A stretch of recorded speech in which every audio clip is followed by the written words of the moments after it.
بسم اللہ الرحمن الرحیم۔ جمعہ کا لفظ جمع کے لفظ سے ماخوذ ہے، جس کے معنی جمع کرنے یا جمع ہونے کے ہیں۔ چونکہ مسلمان اس دن ایک جگہ جمع ہوتے ہیں، نماز پڑھتے ہیں، اس وجہ سے اس دن کو یوم الجمعہ یعنی جمعے کا دن کہا جاتا ہے۔ یا اللہ تعالیٰ نے 6 دنوں میں اس کائنات کو، اس دنیا کو پیدا فرمایا ہے، اور جمعے کے دن اس کائنات کی تخلیق کو مکمل فرمایا ہے، یا اس وجہ سے اس کو یوم الجمعہ کہا جاتا ہے۔ یا پھر آدم علیہ السلام کو جمعے کے دن پیدا کیا گیا، اور اس طریقے سے آدم کے ذریعے سے نسل انسانی وجود میں آئی، اور پھر نسل انسانی جمع ہوئی۔ اس بنیاد پر اس دن کو یوم الجمعہ کہا جاتا ہے۔ پیارے نبی صلی اللہ علیہ وسلم کے مدینہ ہجرت کرنے سے پہلے اور جمعے کی سورۃ الجمعہ نازل ہونے سے پہلے انصار صحابہ رضوان اللہ تعالی علیہم اجمعین نے یہ سوچا کہ یہودی حضرات ہفتے کے دن عبادت کرتے ہیں، ایک جگہ جمع ہوتے ہیں، اور عیسائی حضرات، نصارہ حضرات اتوار کے دن ایک جگہ جمع ہوتے عبادت کرتے، ہم کیوں نہ سب مسلمان ایک جگہ جمع ہوں اور عبادت کریں۔ چنانچہ کچھ صحابی جمع ہوئے، اور اسعد بن زرارہ رضی اللہ تعالی عنہ نے ان کو 2 رکعت نماز پڑھائی۔ اس لیے اس جمع ہونے کو صحابہ نے جمعے کا نام دیا، یعنی یوم الجمعہ، جمع ہونے کا دن رکھا۔ یہ اسلام کا پہلا جمعہ تھا، اور پیارے نبی صلی اللہ علیہ وسلم جب مکے سے مدینہ ہجرت کر کے تشریف لے گئے تو بنی سالم کے محلے میں مدینہ پہنچنے سے پہلے ہی جمعے کا وقت ہو گیا، تو آپ نے اسی محلے میں جمعے کی نماز قائم فرمائی، اور یہ پیارے نبی صلی اللہ علیہ وسلم کا سب سے پہلا جمعہ تھا۔ اللہ تعالیٰ فرماتے ہیں اِذَا نُودِيَ لِلصَّلَاةِ مِن يَوْمِ الْجُمُعَةِ فَاسْعَوْا إِلَىٰ ذِكْرِ اللَّهِ وَذَرُوا الْبَيْعَ، کہ جب جمعے کی اذان کی آواز دی جائے، جب ندا لگائی جائے تو فَاسْعَوْا إِلَىٰ ذِكْرِ اللَّهِ، تو اللہ کے ذکر کی طرف جلدی کرو، وَذَرُوا الْبَيْعَ، اور خرید و فروخت چھوڑ دو۔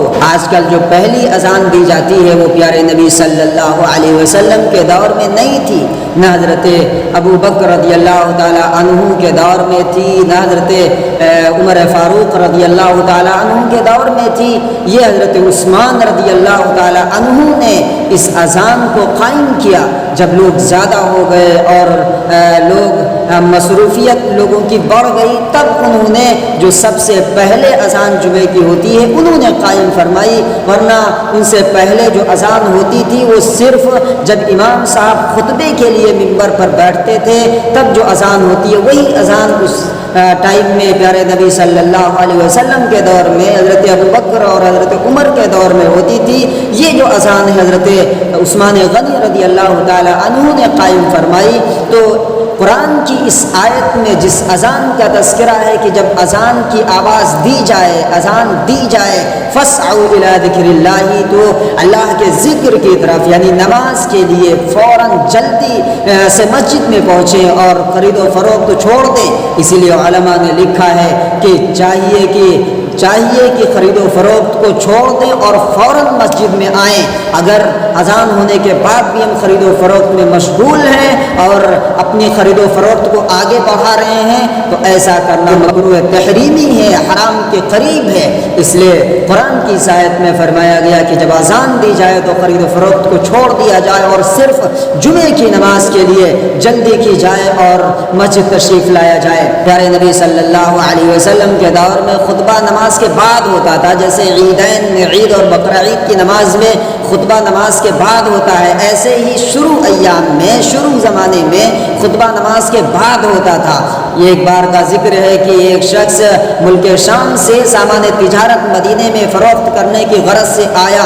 نبی صلی اللہ علیہ وسلم اس وقت مسجد میں موجود تھے اور نماز ہو چکی تھی۔ صحابہ کرام رضوان اللہ تعالی علیہم اجمعین کو خیال آیا کہ اب جمعے کی نماز تو ہو چکی ہے اور یہ سامان تجارت بیچنے آیا ہے اور کچھ گھر میں ہے چلو خرید لیا جائے کہیں ختم نہ ہو جائے۔ مسجد میں پیارے نبی صلی اللہ علیہ وسلم کے پاس صرف 12 صحابی باقی رہ گئے۔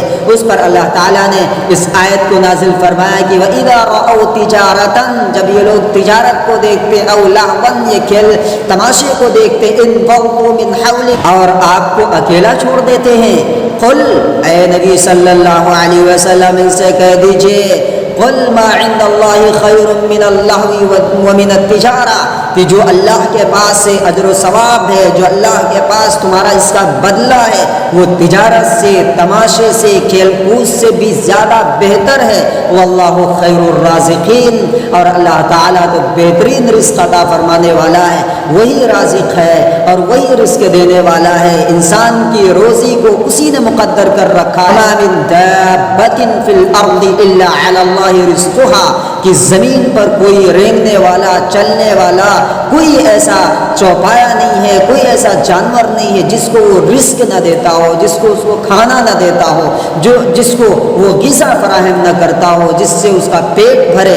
اللہ تعالیٰ کے یہ ذمے ہے کہ وہ اپنی مخلوق کو جو اس نے پیدا کیا ہے وہ کھانا عطا فرمائے، اور وہ ہر ایک مخلوق کو کھانا عطا فرماتا ہے، چاہے وہ سمندر میں رہنے والی ہو، چاہے وہ بند کمرے میں رہنے والی ہو، زمین کے تہوں میں ہو یا آسمان کی فضاؤں میں ہو، وہ ہر ایک کو رزق دیتا ہے۔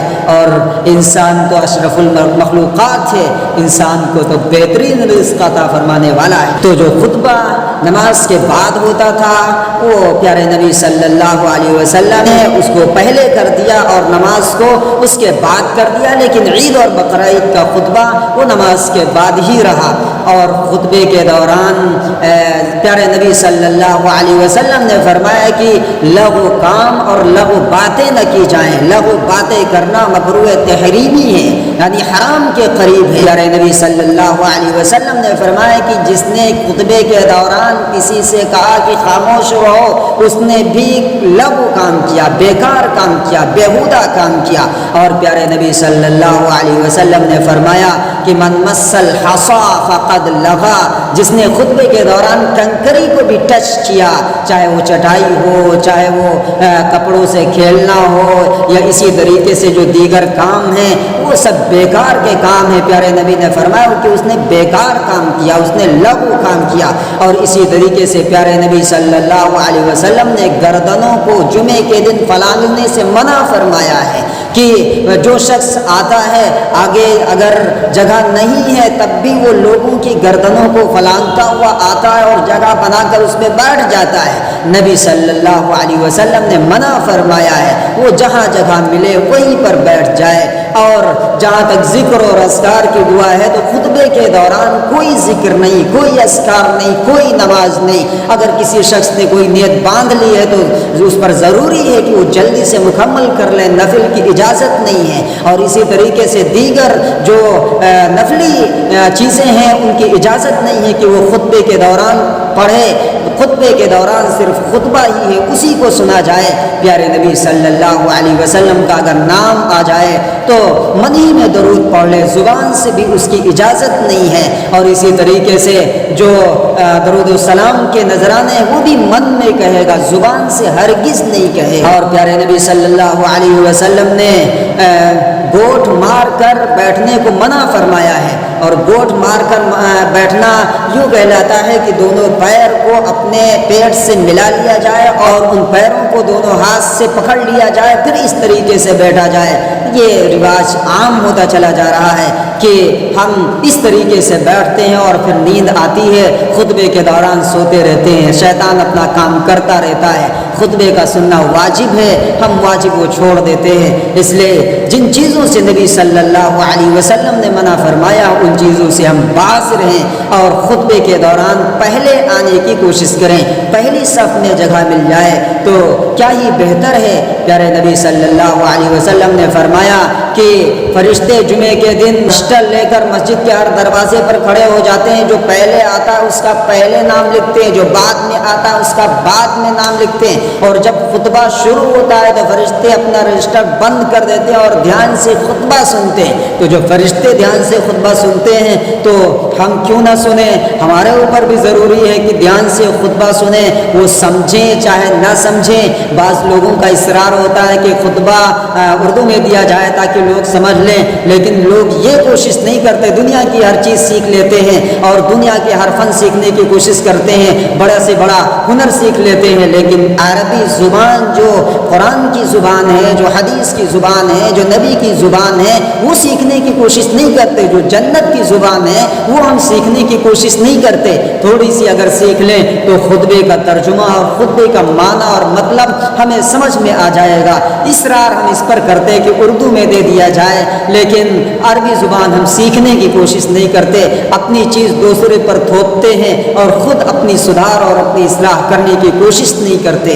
بعض حضرات خطبے کے دوران ہی ہاتھ اٹھا کر دعا مانگنے لگتے ہیں، ان کو 24 گھنٹے اللہ تعالیٰ نے عطا فرمایا تب دعا نہیں مانگتے، خطبہ جب شروع ہو جاتا ہے تب وہ دعا مانگنا شروع کرتے ہیں۔ لگتا ہے کہ خطبے کے دوران اللہ تعالیٰ ان کی خاص دعائیں قبول فرماتا ہے۔ یاد رکھنا چاہیے، کوئی دعا نہیں، کوئی ذکر نہیں، کوئی تلاوت نہیں، کوئی نماز نہیں۔ جب خطبہ شروع ہو جائے تو صرف خطبے کو سنا جائے، وہی واجب ہے، یہی عمل خطبے کے دوران سب سے بہتر اور افضل ہے۔